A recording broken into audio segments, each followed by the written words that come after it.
Well, hey there, everyone. Let me ask you a question. Do you absolutely hate bookkeeping? If so, then I'm glad you're here because I hate bookkeeping too. And one of the biggest challenges we hear amongst our community is when it comes to bookkeeping. So that's why we have created our Bookkeeping Live series. Welcome to video number 3. This is our third live. And today I'm diving into the most common mistakes I see when it comes to bookkeeping and how we can actually fix them. So let's go ahead and just jump right in. The very first mistake that I see is when folks mix their personal and business expenses. So what do I mean by this? Either you don't have a separate business bank account, or you do have a separate business bank account, but you're oftentimes paying for business expenses with personal funds or personal funds with business expenses. Basically, you're commingling the two.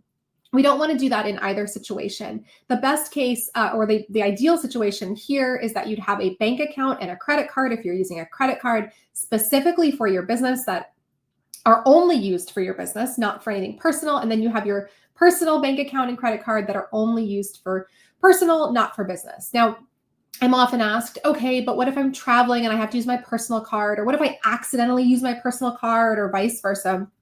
If that happens, that's okay. That happens, life happens, right? And in that case, we're just going to make sure that it gets recorded properly in our bookkeeping system. Perhaps it gets reimbursed depending on exactly how the situation was. But for the most part, we want to keep everything separate. So we're going to get that separate business bank account. We're going to get that separate business credit card. And I mean this, by the way, even if you are not even if you don't have an LLC, even if you don't have a separate legal entity, even if you're just freelancing on the side, I still want you to go ahead and do this.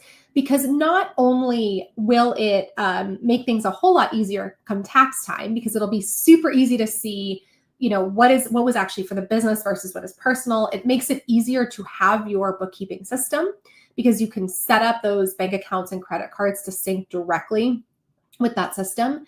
If you get audited, then it's going to be a lot easier because you're not going to be opening up your personal bank account and saying, this was personal, that was business, and on and on and on. You're just going to say, here was the business stuff. But I think it also just makes it super easy to see, what's happening in your business financially, right? If you're trying to constantly wade between business and personal, it just makes it really hard to see that. The other thing to realize with this, why this is so important, if you do have a legal entity like an LLC, not doing this can jeopardize your LLC protection. So it's really important. But as I said before, I think you should do it whether or not you have that legal entity. So that's number 1, mixing personal and business expenses, okay? Number 2 is not keeping receipts or documentation. Now, I know we live in the world now where pretty much everything is digital, but this still stands. Even if it's a digital receipt, digital documentation, it's really important to keep this. And the reason is because if you do get audited, you want to be able to substantiate, to prove that this was a business expense, and you'll do that through receipts or documentation. It's also helpful and important if you have to go back and fix something in your bookkeeping software, or if you fall behind, because then you'll have the records to go back to. Now, my recommendation for folks who most of your receipts or documentation are going to be digital, if you're doing Kajabi or ConvertKit or StreamYard or all the different tools, is I do what I call download days. And the name's a little confusing because it doesn't take me the whole day. It's an hour that I put on my calendar every quarter where I sit down and I log into each of my accounts. So I log into Stripe, I log into Descript, I log into Kajabi, I log into ConvertKit, all of those. And I download all of my invoices for the last quarter. And then I upload them to a Google Drive so that I've got them saved there. That way I don't have to be doing it like every month when I get billed, because I just find it takes me a little bit longer if I'm doing one-offs. It's just so much easier when I do them all together. And then for receipts that are paper, when I'm out and about, if I go to the Staples or somewhere where I'm actually buying something in person, because we use Wave apps, we're huge fans of Wave apps, they have they have an app for receipts that I can just use to scan that receipt right in. And by the way, for anyone who's interested in Wave apps, again, we highly love them. You can check them out by going to equitablemoneyproject.com/Wave apps. But number 2 is not keeping receipts or documentation. And I highly recommend that you create a system to do that and that you have it in place so that you're not scrambling trying to figure out, what to do, or so that you don't have a massive shoebox of receipts that aren't really doing you any good. I would definitely digitize everything so that you have good records. Okay, so the third mistake that I see a lot is DIYing without a system. Now, what do I mean by this? So, a lot of folks that we talk to will say, oh, I just look in my bank account to see how much money is in there. Or maybe they have an Excel sheet and they're tracking some things, but who knows if everything's really tracked there. We have some folks who will say, oh, I look at my credit card statements if I want to add up my business expenses for the year. That's not really a great system for a few reasons. Number one, it's reliant on you to do the work, which means that you have to commit the time every regular interval to actually do that. And let's be honest, we're all human. That's probably not going to happen. But it also, because it relies on you, means that it's subject to manual error. And there's just really no way to check that unless you actually go back through and redo the work. So we don't love that system. That's why we love tools like Wave Apps. And I'll put that link back up on the screen for anyone who's interested in checking it out. It's why we love tools like Wave Apps, because they are, number one, they're easy to set up and easy to use, but they do everything that you need when it comes to bookkeeping. It's a real bookkeeping system that helps you see your profit. It helps you figure out how much you can pay yourself. It helps you set money aside for taxes. It tracks trends. The reporting features in there are really important. And the reconciliation features are really important, which we'll talk about in a couple of minutes. Reconciliation basically meaning that it gives you a way to confirm that what's inside of your bookkeeping system matches what's actually in your bank account or on your credit card. So if you are still using an Excel spreadsheet, or if you're using the bank statement method, or you're just checking your bank account every so often, I highly recommend considering making the switch. Again, we love Wave Apps because it's easy to set up, easy to use, and it's affordable, by the way. And they do have a free option. You don't have to do the paid option. So great option for you there, equitablemoneyproject.com/Wave Apps. But number 3 is DIYing without a system. I don't care how far into your business you are. I don't care how little money you're making. I don't care if you're doing this on the side, if you're freelancing, if you've only gotten one consulting thing and you still have a W-2, I don't care. You absolutely need to have a good bookkeeping system. And by the way, set it up now. Set it up now so that when you do grow bigger and you have more money and you have more transactions coming in, you're not having to figure it out and get it into place then, okay? So make it good for you now so that you're all set when that happens. Okay, so number 4, let me come back to my little thing here. The fourth mistake I see folks make when it comes to their bookkeeping systems is categorizing things incorrectly. So what do I mean by this? Well, you may be familiar if you have an Excel sheet, or you have a bookkeeping system, or even if you just looked at your tax return, all of your business expenses get categorized in a certain way: meals, travel, office supplies, legal and professional fees, whatever it may be. And for the most part, we tell folks that it doesn't really matter how you categorize most things. There's definitely some room around, exactly what you call them. But there are some categories that really matter. For example, meals, there are special rules for the deductibility of meals when it comes to your tax return. So you want to make sure that meals are categorized correctly versus like travel or, office supplies or something. So those are a little bit more strict. But it's also really important when it comes to categorizing that they end up on the right report. And what I mean by that is when you have a business, when you have money coming in and going out, you have a profit and loss report or an income statement. And this shows you the money coming in and the money going out. And actually, let me even clarify that. It's not even just money coming in and going out. It shows you your sales coming in and your expenses going out. It does not show you transfers of cash. For example, if you take owner's pay, that isn't an expense of the business, so it wouldn't end up on your profit and loss statement. And then the other report is the balance sheet, which shows your assets, your liabilities. It shows you everything you have and owe. And so when you're categorizing transactions, you want to make sure that you're categorizing them correctly. For example, if you are giving yourself owner's pay, and I'm not talking about if you have an S Corp doing payroll, I'm talking about if you're just taking a distribution out of your business, if you categorize that as an expense, that's incorrect. And it's going to throw off your profit and loss statement. It's going to throw off your profit. It's going to mess up your numbers.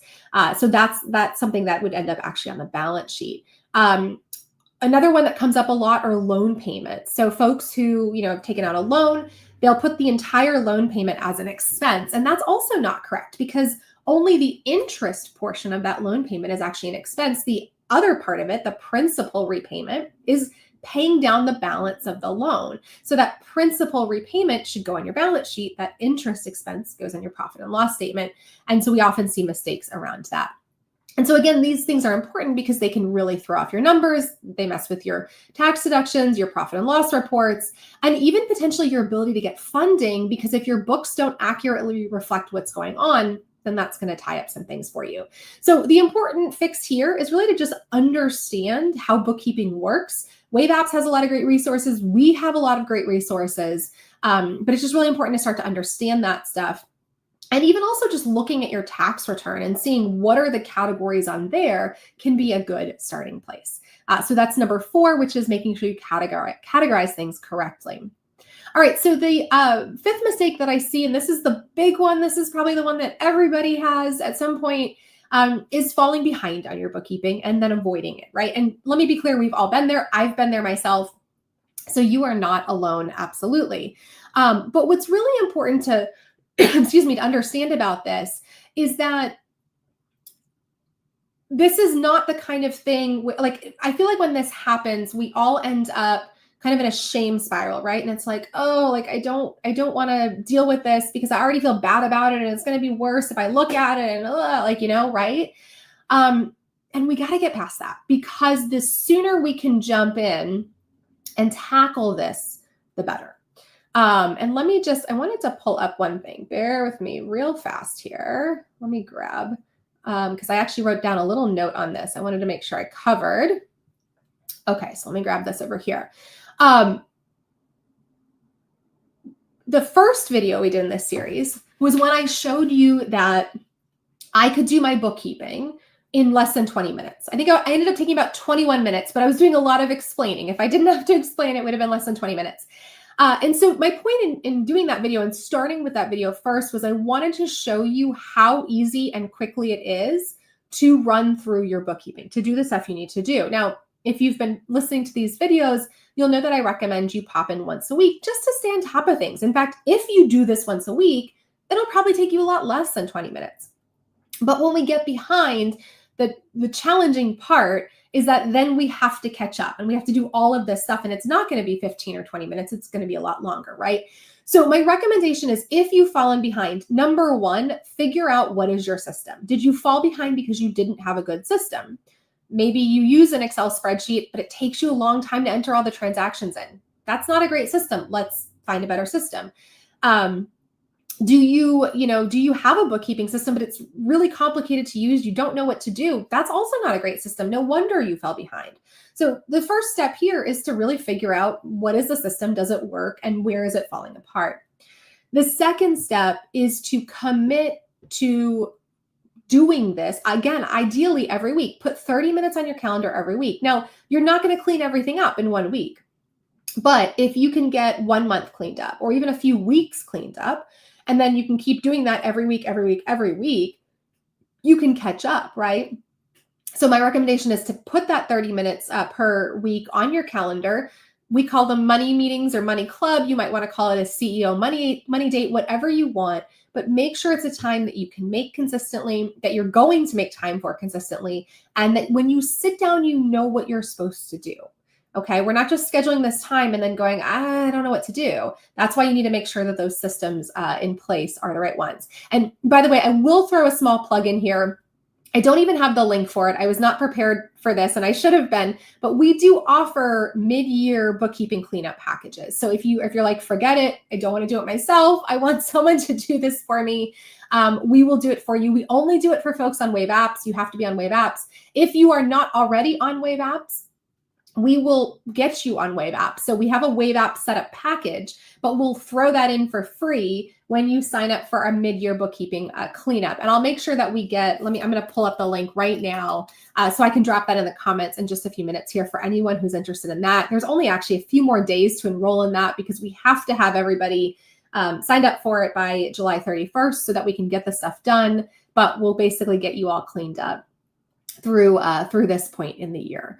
So if you are interested in that, go for it. But that's mistake number 5, is really falling behind and avoiding it. And I hate to even call it a mistake, because again, I think it happens to all of us. It happens to me when I get super busy in tax season. I think it's just normal. What's important is to have a good system to get caught up. Okay, so that's the key piece here. All right, and then lastly, the 6th mistake that I see is not reconciling your accounts. And this is the one where everybody's like, oh God, reconciling, what does this even mean? I don't want to talk about this. Like I said earlier, reconciling is very simple. It's basically making sure that what's reflected in your bookkeeping software is what's actually in your bank account, what's actually on your credit card statement. And it's a pretty simple process. And if you've been cleaning your books up and staying on top of everything, it should actually take you just a couple of minutes, because everything's going to match. It's when you haven't stayed on top of your books that you may not reconcile, and you've got to go back and figure out, well, why not? What happened that the numbers aren't working. The best way to describe reconciling, I heard this once from someone, I thought it was really smart, is reconciling is like the bookkeeper's version of spell check. So it's basically just going through and making sure everything's correct. And it's an easy way to do it. What we're really looking for here with reconciling everything is we're looking for duplicate transactions. We're looking for missed transactions. Again, it's just about making sure that everything is correctly into your accounting system. And I cannot tell you. So when I first started this business, we didn't, we would download, when we do tax returns, we would download our clients, profit and loss reports, and we would do their tax returns. And we didn't think much about reconciling unless we were working with them for bookkeeping. What we learned is that a lot of our folks hadn't been reconciling. And as a result, a lot of their bookkeeping was wrong because their numbers were off because they hadn't been checking them. And I can at least 10 clients that we've had to go back and amend their tax returns because their numbers weren't right. And by the way, they had to pay for that. I mean, we charge for amended returns when it's not our error. And so they got hit with this extra cost of having to do that. So it's not fun.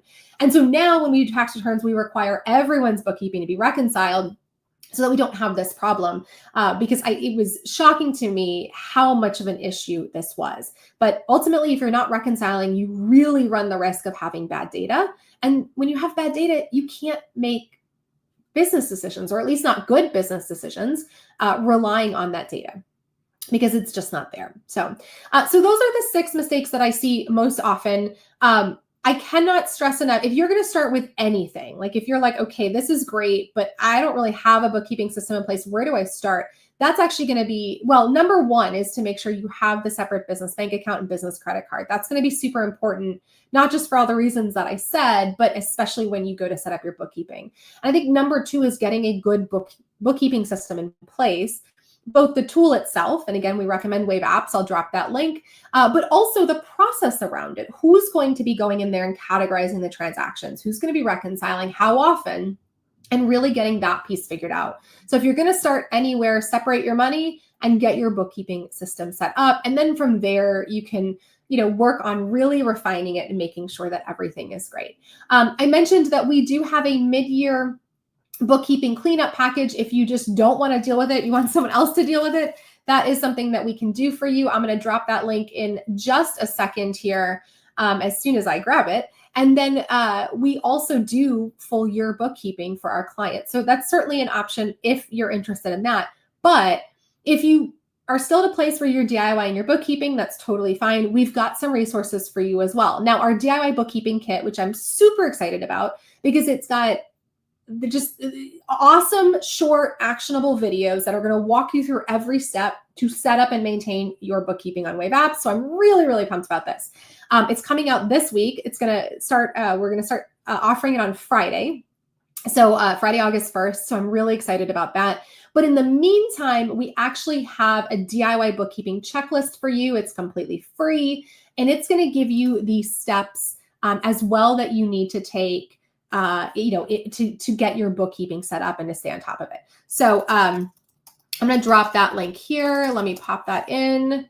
Okay, so that one is right there in the comments, and that is for the free bookkeeping checklist.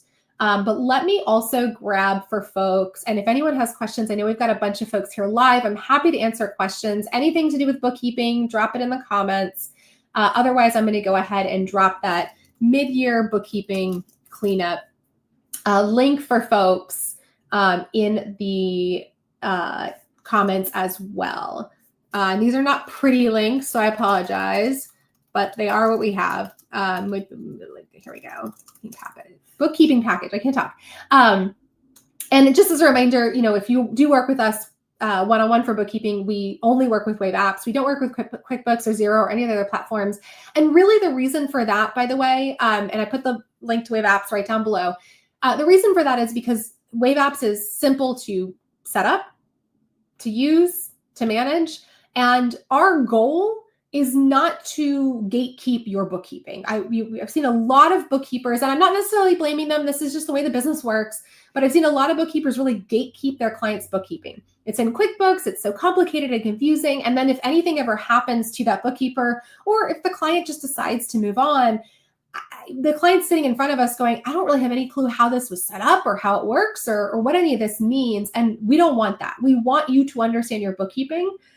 We want you, this sounds awful, but we want you to be able to leave us at any point and be okay and know exactly what's inside of your books because they're your books. So we're not trying to gatekeep that info. And because of that, we use Wave apps because it's a simple enough system that you could do your books on your own. Like it's not complicated.